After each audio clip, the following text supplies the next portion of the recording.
time. We are excited and happy to have you here with us. Once again, there's directions here for you if you'd like Spanish interpretation.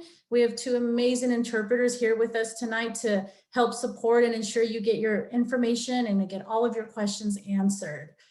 So we just are excited to have you here with us. We are launching a financial literacy initiative in Riverside County Office of Education. Our county superintendent, Dr. Edwin Gomez, is really passionate about ensuring our families and our communities, our students, our parents understand not just financial literacy on how to pay for college, but from banking to how to pay for college to budgeting. So we're really excited to launch this initiative. My name is Catalina Cifuentes, and I'm the Executive Director of College and Career Readiness here for Riverside County Office of Education. So I am an administrator at the County Office of Education that gets to work with all 23 school districts in Riverside County, and from initiatives around getting college applications completed to financial aid, FAFSA, California Dream Act. That's my job, is to help our districts with that. We are recording both sessions in English and in Spanish.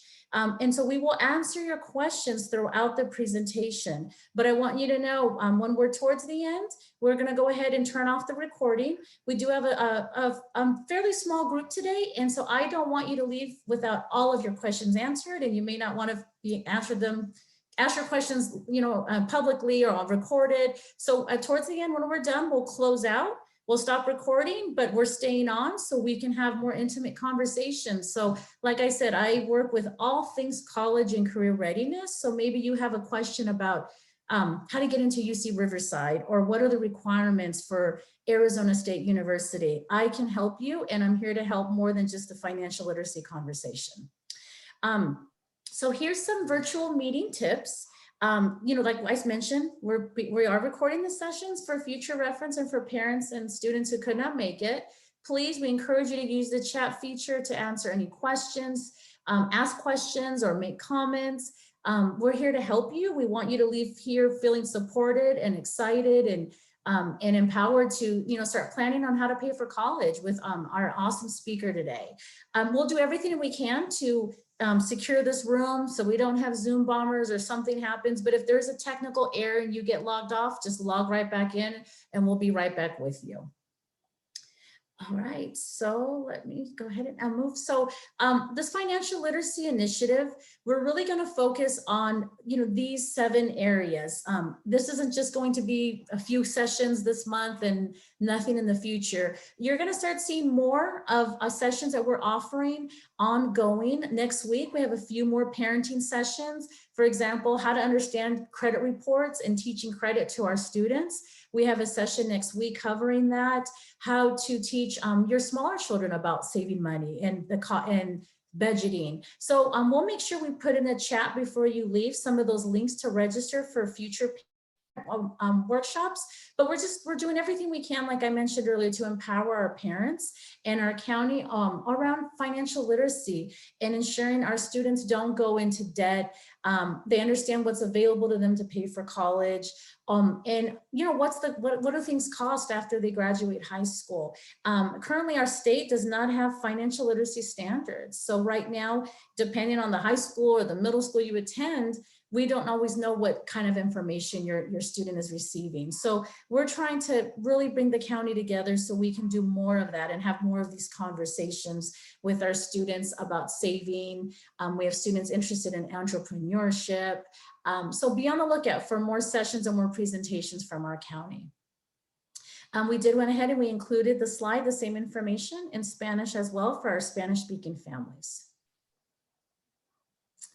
All right, so I'm super excited to introduce our partner who's always there with us to support our schools. And some of your students may have seen presentations or heard about Sally Mae at their school sites and in their school districts.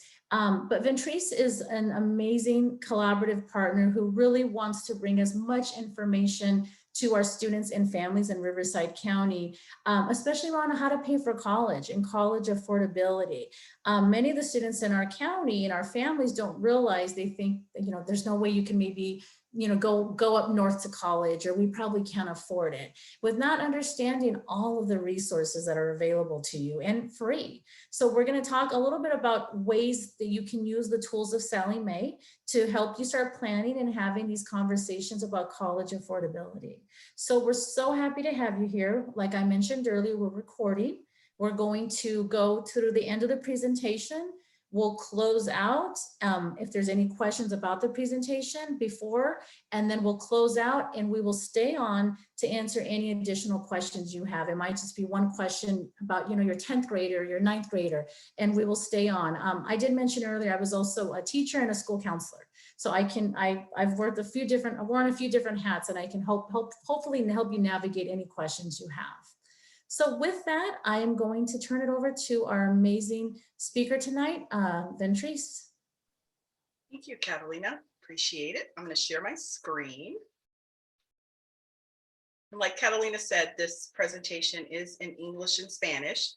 So just bear with us as we go through. My name is Ventrice Shanklin, and I work for Sallie Mae. I've been here almost 17 years. So I have some experience in this industry, but we're here to answer all of your questions, as Catalina alluded to. So if you have a question in English or Spanish, you can put it in the chat, or you can wait till the end.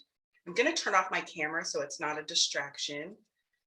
Please don't mind, and then we'll get started.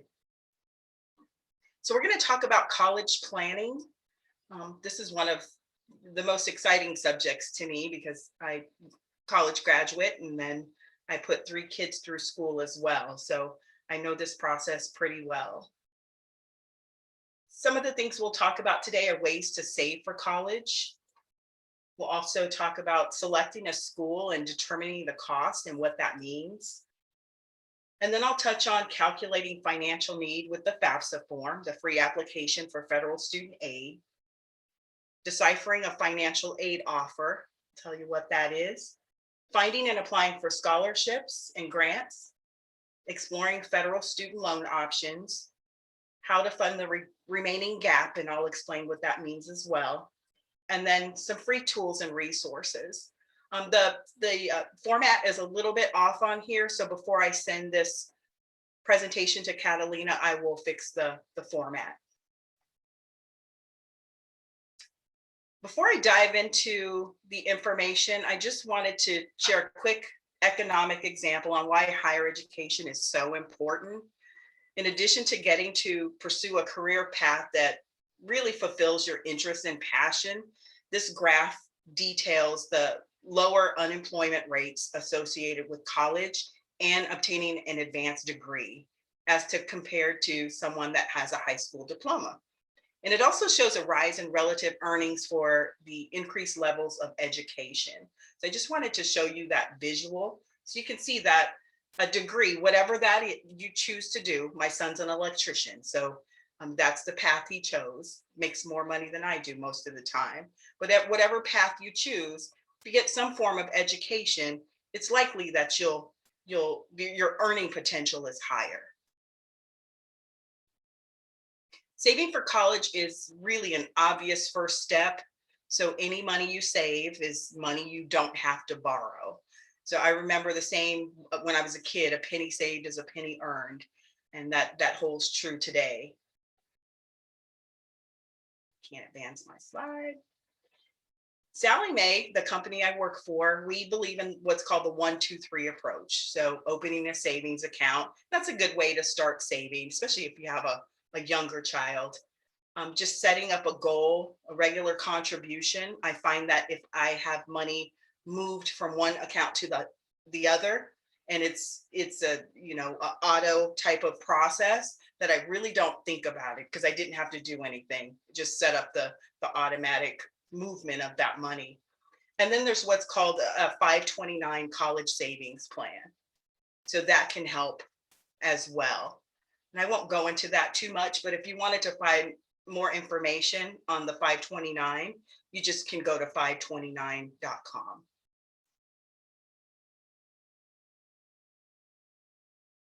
This is the same information in Spanish, so I'll leave this slide up for a few seconds so that you can also read along. wanted to point out something with saving. I'm a super saver. I wasn't when I was a youngster, but one thing I do now, and I still do it to this day. I started probably 20 years ago. Is, you know how you go into the grocery store and on the receipt it says you saved this amount of money. Well, you kind of really didn't save it if you didn't save it. So I actually take it. If it's $12, I'll go in my checking account and I'll get that $12 and I'll move it to a different account. So I do that every time I go to the store, and you get that you saved on your receipt. So it's just a tip for saving. So it may not pay for a whole college education, but it can pay for a few books. Now I want to talk in a school and give you some information on how to find out what it really costs to attend school, a college. Sallie Mae annually does a survey with Ipsos. It's a company, and we ask parents and families, do you understand what the cost is to go to school? So cost is super important. It's sometimes more important than the academic criteria. College choice, and sometimes families will rule out a school just because of the cost, but there is financial aid available. So as you can see on this slide, 77% of families said they eliminated a school just based on the cost. Students were more likely to eliminate a school due to the cost, and more than their parents, about 20% more. And then when it comes to the final decision about which school the student will attend, financial and academic considerations carried an equal weight. And that's just a survey that Sallie Mae did with a survey organization. So it just shows you how other families are making choices and decisions. So how is the cost of college determined? So when we look at the slide, generally there are two types of college costs. And I want you to remember this, because when your student receives these award offers or award letters from schools, they will have these costs on those letters. So direct costs, what schools consider direct costs, is tuition, fees, housing, and meals. So whether you're on campus or off campus. And keep in mind, I don't know if this is on a slide, but keep in mind that some schools require students to stay on campus their freshman and sophomore year. So just remember that. It depends on the school. San Diego State, you have to stay on campus. They require it. Well, I guess because of COVID, not now, but at some point, freshmen and sophomore are required to stay on campus. And that's because they want you to get that college experience. A lot of kids get homesick. Indirect costs are books and supplies, equipment, transportation, personal living expenses, housing, and meals. All of these costs combined make up what's called the cost of attendance. So on the cost of attendance, you can find that information on any school's website. No format will be the same. And sometimes you kind of have to dig around to find out what the actual costs are, but you can look on any college website and find out what those costs are for that academic year. There's also that information in Spanish. And then we'll talk about how college cost is determined. So like I said, it's that cost of attendance are those direct costs and indirect costs. And sometimes schools will have additional type fees that they charge, like a health fee or a parking fee or this fee or that fee. So you just want to be aware of those costs. Here's some national averages by school type. I think this was in 2019, and this information was compiled by the College Board. This looks at the costs I mentioned in the previous slide, which include tuition fees, room and board, book supplies, transportation, and other expenses. Keep in mind that colleges normally raise tuition about 3 to 5% every year. So if you have a freshman, you can kind of calculate about how much it will cost once your student gets there. So you can see at the top, the average cost for a two-year public college or community college, as we call them, is a little over $18,000 a year. And that's all these costs added together. The cost for a four-year public university, as in an in-state student, would be about $26,000, a little over $26,000 a year. And then you can see from there how the costs increase depending on what school your student plans to attend. And keep in mind, these are national averages. California has some of the lowest cost community colleges in the nation. So these are national average. But again, you can locate the cost of attendance on any school's webpage. So here's just some key definitions. Cost of attendance. And again, we have that information in Spanish. As mentioned in the last two slides, the cost of attendance is the estimated average cost to attend for one, what we call academic year. So anytime you see a cost, schools will post it for 1 year at a time, fall through spring normally. It includes the direct costs and indirect costs. And then for students attending at least half time, that will include the tuition fees, books and supplies, room and board, personal expenses, etc. And oftentimes colleges will adjust the cost of attendance yearly, like I said, to be reflective of tuition increases or changes in housing. So you could look at, 21, 22 cost of attendance. Then you look at 22, 23, they're going to be a little different, just depending on, how much that college raises tuition. If you look at that second, where we have that little, looks like a wallet with the money sign, that's an expected family contribution. What that is, it's a measure of your family's financial strength, and it's calculated according to a formula it's established by law. So the Department of Education has a formula. Nobody could ever figure it out, where they come up with that expected, well, it's actually expected family financial contribution.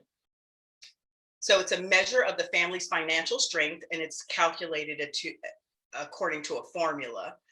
And that amount is determined by the free application for federal student aid, which I'll talk about in a few minutes, a FAFSA. So if you've ever gone to college, or you've had a son or daughter who's gone to college, you probably filled out a FAFSA form. So I'll talk about that in a few minutes. And how these two work together, so the cost of attendance and expected financial or family contribution, the college subtracts your EFC, that contribution, from the cost of attendance to calculate how much need-based financial aid your student is eligible for. So college estimates your student's eligibility based on that free application for federal student aid and these figures shown on the screen. So you just want to keep that terminology in mind, because you'll see it quite a bit. Again, the cost of attendance is the direct and indirect cost. Another key thing in selecting a school, which is on this slide, is researching scholarships and grants, which is free money that does not have to be repaid. Admissions requirements are very important when you're looking at which institution to send your son or daughter to, as well as, if they want to be an engineer, you want to make sure that they're going to a school that has that program. Retention and graduation rates are important. A lot of families don't ask that. If my son or daughter goes to this institution and they graduate, what is the likelihood that they'll get a job? So that's important. You don't want to pay a lot of money for them to get an education, and then they don't secure gainful employment. The size of the school, some students like small schools. I went to a large school after community college. So it just depends on the person. And then I guess less sexy is the facilities and then the campus life. If you have an athlete, some of those things could mean something to them. So athletics is important for some students. So that slide also in Spanish, and like I said, I will fix the formatting once I pass this presentation along.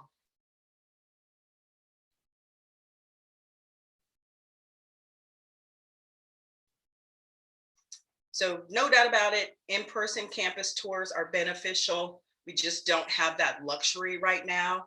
So a lot of schools are providing virtual tours via Zoom or whatever platform that they use. And whatever it's because of COVID-19, just trying to stay in budget or managing multiple campus tours in a short period, taking tours online is just fine. I went through one the other day just to see what it looked like, and you can pretty much see all of campus. Can't touch and feel it, but you can definitely see. There are some online resources to help you tour a college where you can actually go into a classroom. They have those visuals. So it just depends on the school. And what I would probably do is just go onto any campus webpage, university webpage, and just see what types of information they have on virtual tours. You can check out a school's Instagram account or Facebook, and they'll have information on their social media channel.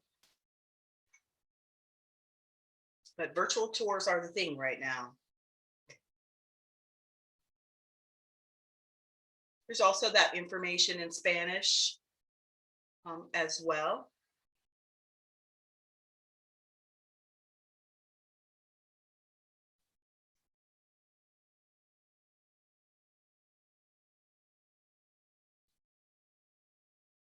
So now we'll talk about calculating financial need with the FAFSA. And that FAFSA stands for Free Application for Federal Student Aid. I guess the operative word is free. So if anyone tries to charge you to complete that form, please don't pay for it, because you could use that money to help your son or daughter pay for college. The application is free to complete. It can be a little challenging because there are a lot of questions, but any financial aid office or high school counseling office can assist you in completing that form. The main factor in determining financial need, like we talked about, that cost of attendance minus that expected family contribution or financial contribution, equals how much funds, my need-based funds, my student will receive. So you have to fill out the FAFSA form first.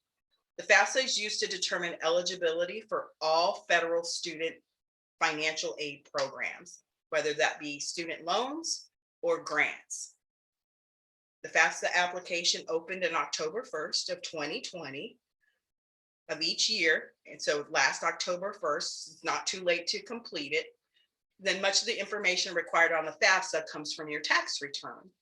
And as you can see from this example, families completing the FAFSA for academic year 2021 to 2022 can use their 2019 taxes.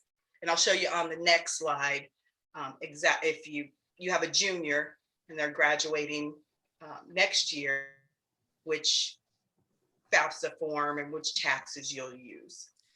Ventrice, while you do that, we did get a question in the chat. Someone asked, if I get a basketball athletic scholarship, will I still be eligible for other scholarships? Absolutely. Unless it's just a full ride scholarship, then yes, you can be eligible for as many scholarships as you can apply for. You're eligible for. So I wouldn't let that stop you from applying for any additional scholarships. You may not get any additional scholarships from the school themselves because you've got a basketball scholarship if it's the full cost of tuition, but outside scholarships are available. And just to add to that as well, Dennis, is if there's some scholarships, like especially local scholarships, where they'll give the money directly to you. Sometimes they don't send it to the college campus. They give it to you for your other costs, like we talked about earlier. So definitely still encourage you to apply for scholarships. Absolutely. I have a coworker whose son got a basketball scholarship to University of Arizona, and he didn't do so well in his academically in his first year. So he lost a portion of that scholarship. So his mother had to come out of pocket for some of those costs. So when school gives you a scholarship, whether it's for athletics or academics, You want to make sure that you do everything to keep that scholarship, because your student could lose it. This is that screen I was talking about, which shows you which tax forms or tax information you'll use depending on when your student graduates and which year they're going to school. So you can see in fall 22, spring 2023, you'll use your 2020 taxes. 2 years behind, circumstances change sometimes. So if that ever happens, as parents, you may gain a job, or the information that was on your 2020 tax returns may not be what your picture looks like today. Then you want to let the financial aid office at the school know that your circumstances have changed, so they can make some concessions for that.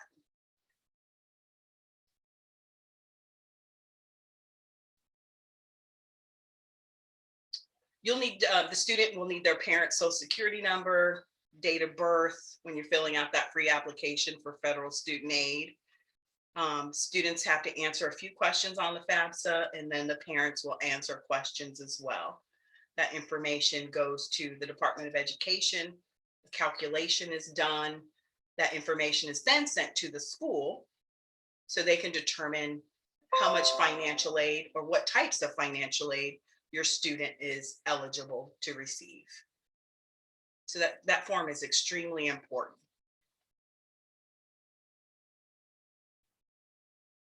I'd like to just point out on the right-hand side of that page, fewer families are filing the FAFSA, which means they could be missing out on thousands of dollars in financial aid. So just 71% filed for academic year 2019-20, a decrease from 83% 2 years ago.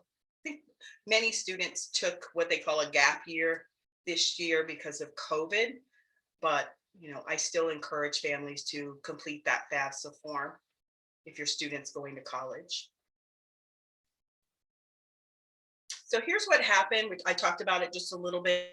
What happens after you file the FAFSA? So within 3 to 5 days or so after submitting the FAFSA online, the student will receive what's called a student aid report. Student aid report will list that expected family contribution, or EFC, and it's important to review that information just carefully, just in case you made an error, because it can be corrected. And remember that the expected family contribution isn't the amount of money your family will have to pay for college, and it isn't the amount of federal student aid that you'll receive. It's simply a numeric measure of your family's ability to pay, which allows the federal government and schools to make sure that limited need-based financial aid is allocated to your student and appropriately.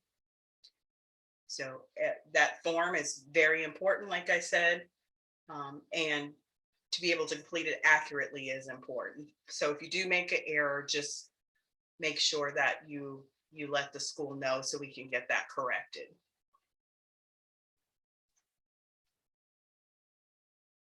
And then institutions listed on your FAFSA. So when you fill out that free application for federal student aid, you can list a number of 10 institutions on that form. I always tell students to put all 10 because you don't know what school you're going to go to. You can always add more just in case. And if the school gets your information, that's okay. And if you decide not to go there, but at least they have it. And most of the time, schools will disperse or allocate institutional funds. So that's funds they give out at their institution to someone who files this form early. So the earlier you complete the FAFSA form when your student's a senior, remember it opens on October 1st, hopefully the more aid is still available at the school they plan to attend. And then what happens after the financial aid office at the school does their calculation, then your student will receive these financial aid offers, and they all look different. So you put 10 schools on this FAFSA form, you'll get 10 different pieces of paper, and none of them look the same. But the financial aid office can, at the school your student's planning to attend, can help you at least decipher theirs. But it'll show you the cost per year, and it'll also show you what type of financial aid your student is eligible for at that school. And then if all of the financial aid doesn't meet the cost of attendance number, so if there's, I still owe the school a little bit of money, it'll show you that as well. That last bullet or number is probably one of the most important, is if you can just put if you have 10 financial aid offers, put all that information in a spreadsheet so you can compare. And that'll help you make some decisions on which school to send your student.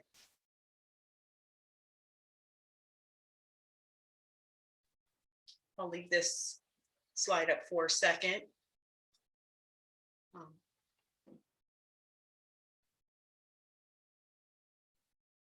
See if there's anything I missed.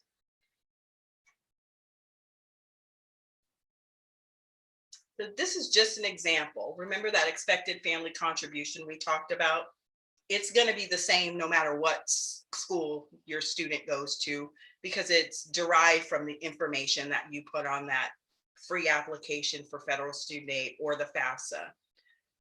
The cost that will be different is the cost of attendance for each school. So it depends on what school your student is going to attend. And as you can see in this first example, this person chose a $70,000 school. That EFC stays the same, but I need there's $50,000 gap. That's the amount of money I've got to come up with, whether that's scholarships, grants, loans, however I choose to pay, maybe savings if I save some money. But it just depends on the school what that final cost will be. This person in school C probably went to a community college. So my expected family contribution is the same as my cost of attendance. Therefore, I don't have to come out of pocket for anything. It's free. And community colleges are pretty much free if you choose to send your student there.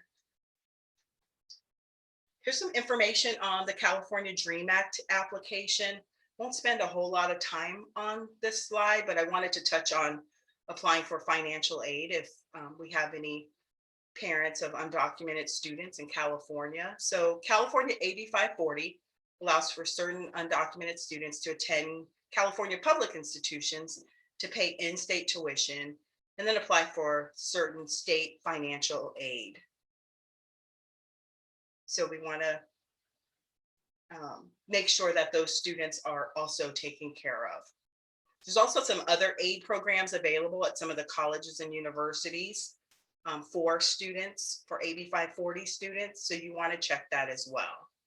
These students use the California DREAM Act application to apply for state financial aid. So just remember that. They won't complete the FAFSA form. Most schools don't require DREAM Act students to complete the FAFSA form. So you complete the California DREAM Act application to apply for state financial aid. So the deadline each year for the DREAM Act application for students to be considered for that state aid is March 2nd. And that's our Cal Grant program. So just remember, March 2nd is the deadline. FAFSA application opens up October 1st. March 2nd is the deadline for that state financial aid.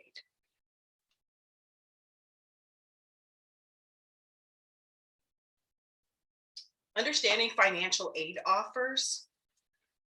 So there's various types of financial aid: grants, scholarships, what we call work study, and then loans. So we'll look at some of those. So once you receive a financial aid offer, it may include types of financial aid resources. So I'll describe each one of these. So grants, which do not require repayment, so that's very important to remember, are typically awarded annually based on information provided on that free application for federal student aid. Grants are offered by numerous sources, such as federal and state governments. And then there's also institutional grants. So remember, I said the schools will have money that they can offer to students, and most of the time could be need-based students or on a first come, first serve. So sooner you fill out that FAFSA form, the better. And then we also have state California grants, so for California residents, and that's the Cal Grant program. As you can see, that deadline is March 2nd of each year. Federal grant program examples. So other grant programs are the federal Pell Grant and then the federal supplemental educational opportunity grant, which is a mouthful.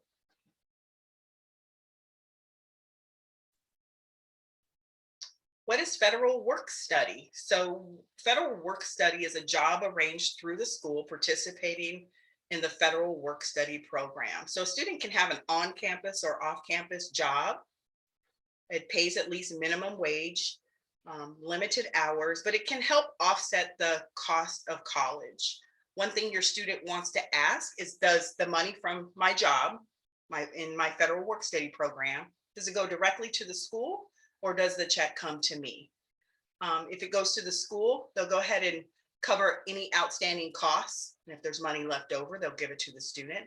If it comes directly to you, then your student can manage those funds.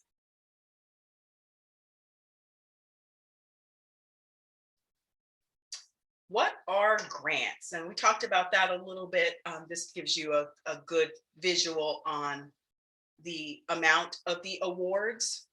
So grants which do not require repayment are typically awarded annually based on the information provided on the FAFSA. You'll probably hear me say FAFSA a few hundred times because I think it's one of the most important forms a family can complete when their son or daughter is going to college.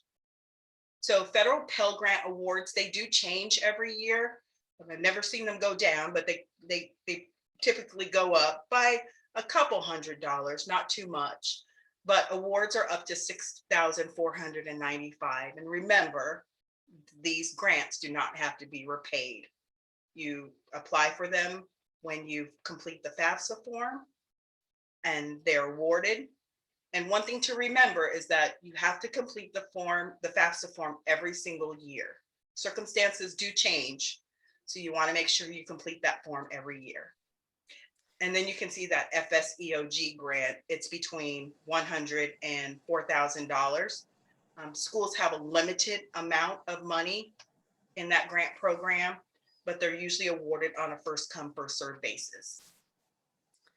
Ventrice, we have a question for you. On work study, do the work study programs pay a federal minimum wage or a state minimum wage? In your experience, what have you seen? I've seen it's normally a state minimum wage that is paid. Okay, thank you. And I was a work study student in the financial aid office, and I never left this business. After 30 years, I got sucked in and didn't leave. But I think it's a good opportunity for a student to get work experience as well as offset some of those costs of college. Now we're going to talk about scholarships. Scholarships are typically merit-based and awarded for a variety of reasons, including academic achievement, financial need, community involvement. A lot of the church I attend, they always give out a number of scholarships every single year to students, leadership and school activities. So there's free money out there. Scholarships do not have to be repaid. Students just have to do something to acquire a scholarship, but there is free money out there. Some scholarship resources. If you're a parent, you can always ask your employer if there's resources available. There's federal and state agencies. There's college-specific scholarships as well. So like someone asked, I had a student that got a scholarship for basketball. And then one of the best places to find scholarships is online search engines. And I'll show you those in a few minutes. They aggregate a number of scholarships into one tool. So you just go into this tool, student builds a profile, asks about 10 or 12 questions, and then it'll match that student with scholarships that they can apply for.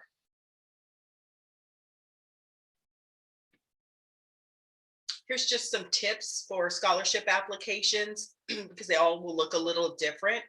Is be organized, honest. Scholarship, I was on a scholarship committee last year, and I just always look for authentic stories. Scholarship organizations love stories, personal stories. follow the instructions. If it's asked for an essay, you want to make sure that you send in that essay. Include strong recommendation letters. Like I said, be personal. We like that. Neatness and grammar count. So if you have somebody, a parent or teacher or someone proofread your essay, that could definitely help. And then meet the deadlines, which is very important. Each scholarship, well, most scholarships will have a deadline, be deadline specific. Some are rolling until they find that right person for that scholarship, but most will have a deadline.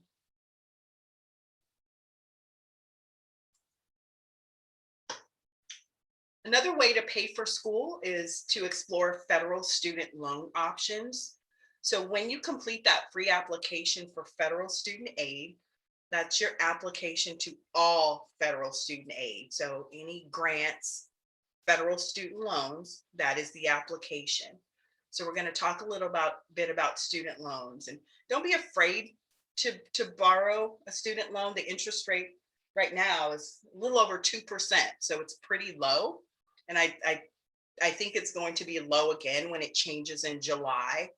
It's just managing that money responsibly is the key.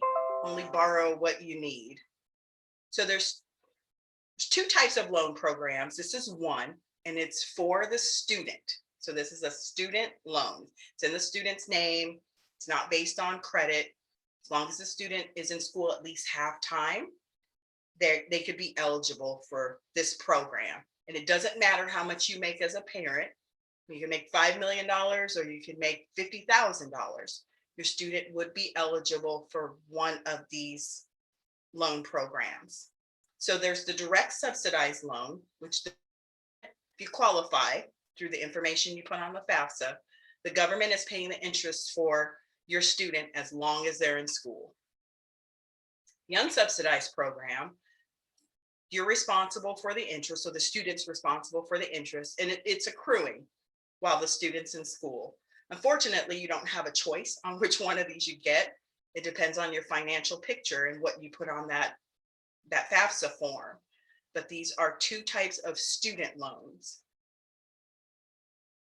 Here are the amounts. So first year, $5,500, and you can see it from there. Second year, third year. Been in this business a long time, and unfortunately, these amounts have only changed twice. So I remember when I started, they were $2,625 for a first year student, but it hasn't kept up with the cost of education, which is unfortunate. And that's why some students have to come out of pocket, or some families have to come out of pocket when paying for certain schools.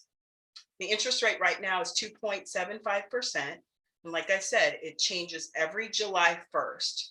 So the interest rate you get on this loan is not going to be the same as the interest rate someone would get on July 1st. There is a fee assessed. So the government charges a fee to borrow.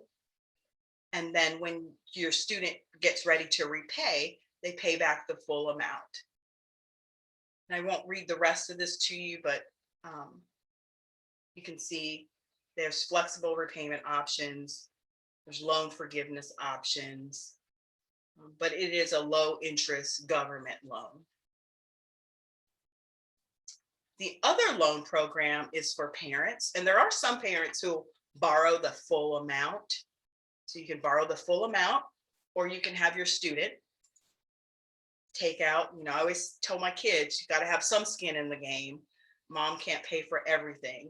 So student loan, and then you have a parent loan. So you can supplement the cost with a parent loan. So, your student got whatever the government was going to give them in those loan limits, and you can take out the rest in a parent plus loan if you choose to. This interest rate's a little higher. It's 5.30. And then you can see the fee on this loan, which changes every October 1st. So October 1st, 2021, this fee will be different, goes to the Department of Education or the government, and then the parent pays back the full amount that was borrowed.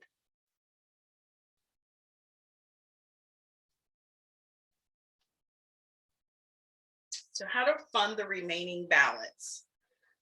So say your student went to a school that cost $20,000 a year and they got $5,000 in financial aid, and there's a $15,000 amount left to pay. So you can fund those with a scholarships, have your student apply for scholarships, or a private education loan, which is also a resource. This loan right here is based on credit, and it's through a bank or credit union. So that's an option as well.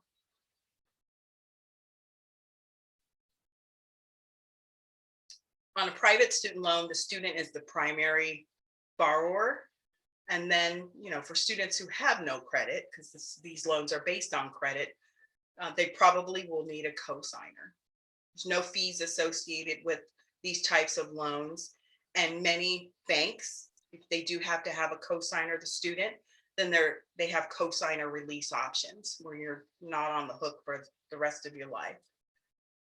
And then terms and costs do vary depending on which bank or credit union that you use.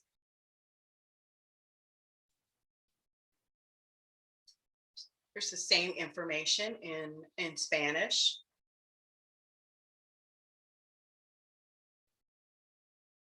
And I just want to point out, it's just super important to research all of your options to pay, and that way you can make an educated choice. The school may, on your financial aid award offer, they may put certain types of funding vehicles, but you want to make sure that you research so you know all your options, because it's your money. So you should have that freedom to do that. There's also private education loans. So remember I said through a bank or credit union for parents. So a parent could borrow the full amount, or they could supplement what the student receives.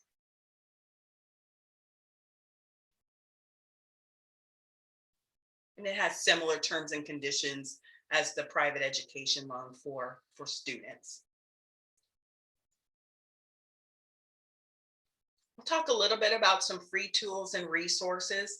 Some of the terminology we use when we talk about financial aid, it can be a little intimidating. I know when I first started in this business, and we use a lot of acronyms too, FAFSA form and COA for cost of attendance.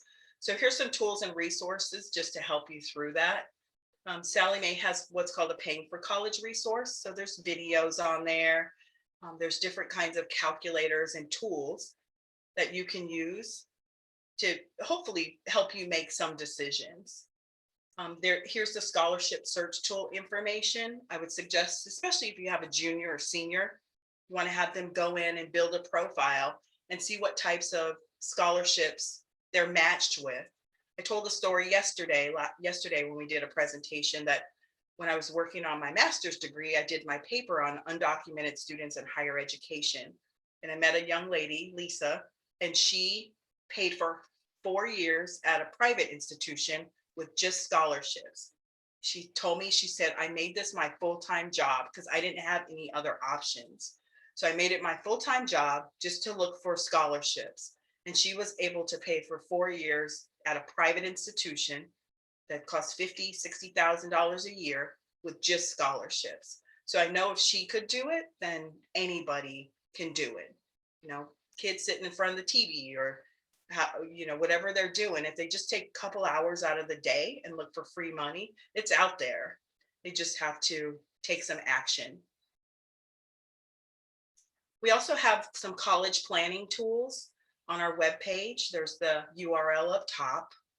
Talks about what are important dates and creating a budget, looking for free money, creating a personalized college financial plan, estimating your student loan payments if you already have student loans.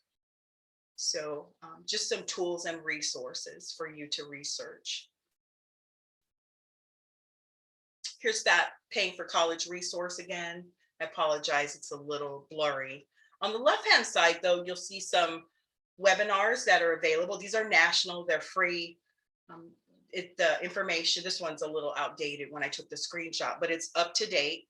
We have another one coming up in May 12th and 13th for college admissions tips. So we'll have some college admissions representatives on the line that just talk about their college's process. So that might be helpful.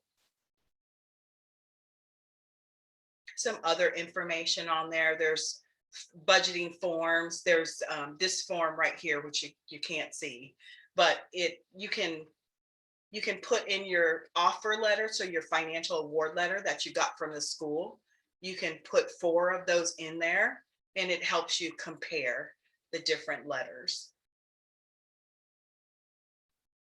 There's a college planning calculator. So especially if you have a younger child, you can model this up to 2 years.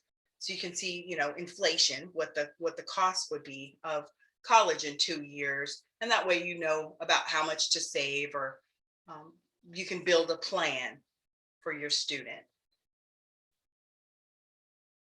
This slide right here shows the matches. I put in some information in the tool, and then I printed out a screenshot, and this actually shows you some of the scholarship opportunities available and the deadline dates.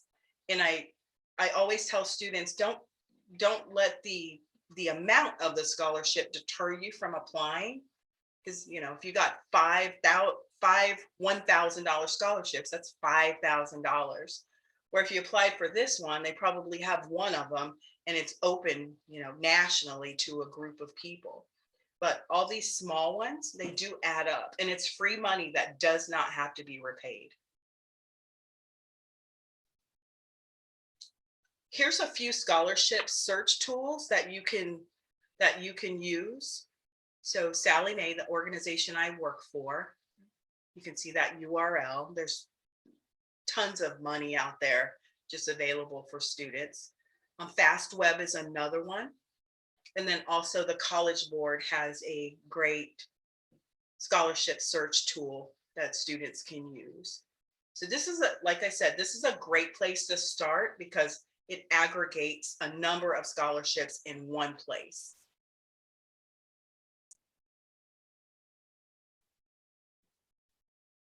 And we are to the end. Thank you very much.